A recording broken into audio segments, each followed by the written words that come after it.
What's up, guys? This is Jay from Generation Geek, and with the newest episode of X-Men 97, we were introduced to the full potential of Madelyne Pryor, the Goblin Queen.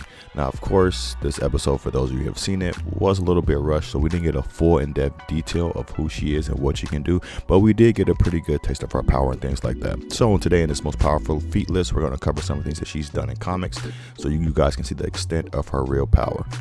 As always, if you guys are new here, please like, share, and subscribe, and join the Geek fam. We'll love to have you. Now, first off, a big thing with Madelyne Pryor when talking about her, people always debate whether she has the full power or potential of Jean Grey, since it has been stated that Jean is almost nearly impossible to perfectly clone, and Madelyne has been the closest thing cloned to her. So it is stated by Sinister that when Jean was losing herself to the Phoenix Force, the Dark Phoenix Force, when she sacrificed herself, a fragment of the Phoenix Force went into Madelyne, and that's how she was brought to life, as well as being a mix of dark magic. So that's how we got the Madelyne that we know of today. She is a mix of a Phoenix fragment and dark magic, which makes her extremely powerful. Now you add that with the ability to be able to do majority of things that Jean can do in a mega level mutant and telekinetic, then you get some crazy feats. Over time, Madelyne became the Goblin Queen and also the Queen of Limbo, which is the same realm that Magic Colossus' sister used to rule over, as well as the demon Belasco, who is one of the kings of hell represented in the Marvel Universe. And Madelyne is the queen over that entire realm. And with that comes power and authority over things like demons and magic and things like that. So in the first Inferno event, where she attacked the X-Men, stuff like that, she didn't have full control of her power and did not know what she can do, especially when it came to the magical side of her existence.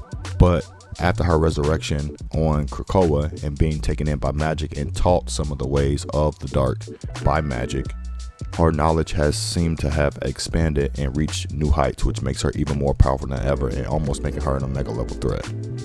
But even before that, in some of the older books, we can see that magic was able to literally warp the entire Empire State Building into whatever she saw fit, that even the demon with her just couldn't believe it. He's like, even I'm not that powerful. His name was Inashtreth or something like that.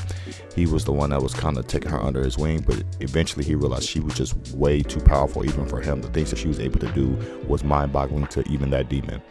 And her abilities in reality warping and magic was so powerful that even at one point, Madelyne was able to warp Jean Grey's parents into actual demons that were subservient to her. In another confrontation with the X-Men, Havoc, who became her second lover after Scott, which is kind of weird because now you're just like you're getting your brother's, not even his hand-me-down. It's like his second hand-me-downs, being as Jean was his main squeeze and Madelyne was a clone.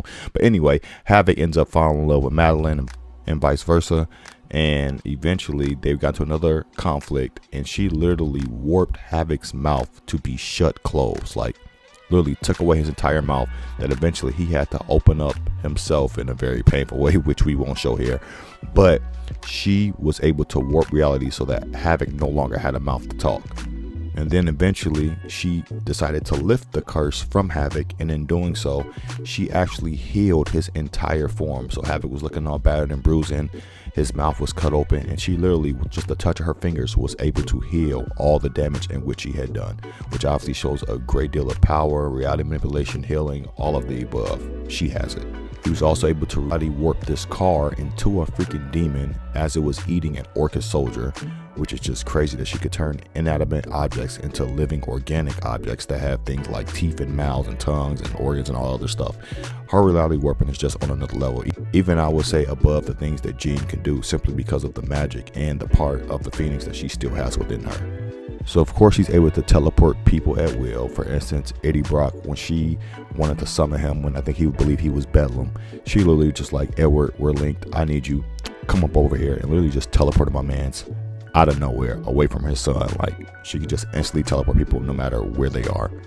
And she literally warped the entirety of New York City basically into Limbo and brought Limbo to Earth. She was sitting out on her balcony, and every time she would have like an emotional change or feeling, if she felt like alone, like the air would turn cold and it would snow. So she literally was controlling the weather patterns around her, and literally as she was feeling a certain way, it would change the weather of the entire city around her. Everything within her domain, she literally has complete control over.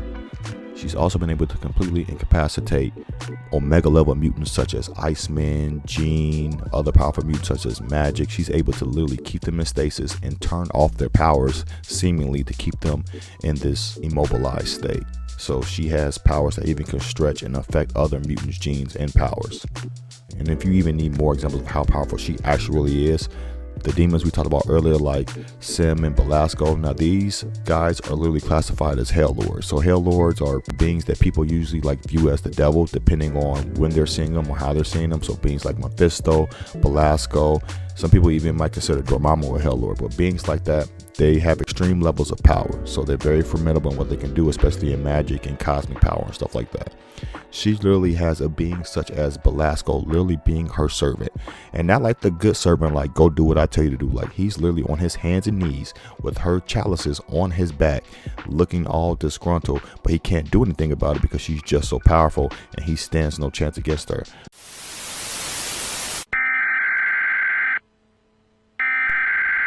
We interrupt our program to bring you this important message. Hey, it's Doc Solo here. Thank you guys so much for watching this video and clicking on our channel. But I have a very small favor to ask. You know, this is a new venture for us, and you know, we're very, very grateful for you guys consuming our content.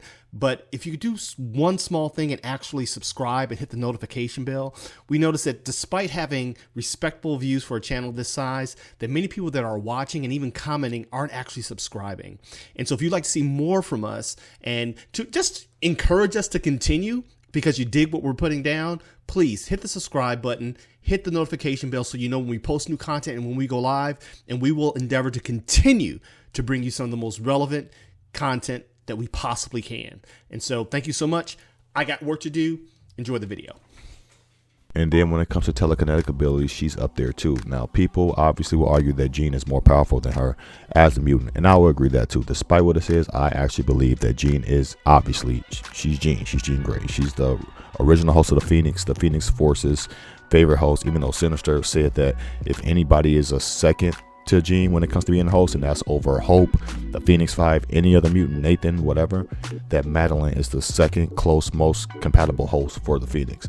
But even like a tug of war over Cerebro, Madelyne was able to go toe for toe with Jean. Now granted, from the scans alone, it seems as if Madelyne was putting in more effort to tug Cerebro away than Jean was, but you know, that can just be artist interpretation, so I really don't know. But eventually she's able to actually push Jean away once they shatter Cerebro. So she definitely is on that tier of power when it comes to Madelyne. And that is our list. Did you guys know that Madelyne was this powerful? If so, leave it in the comments below, and if not, leave it in the comments below. As always, if you guys are new here, please like, share, and subscribe, and join the Geek fam. We'd love to have you. I have been Jay from Generation Geek. Y'all be blessed, and peace.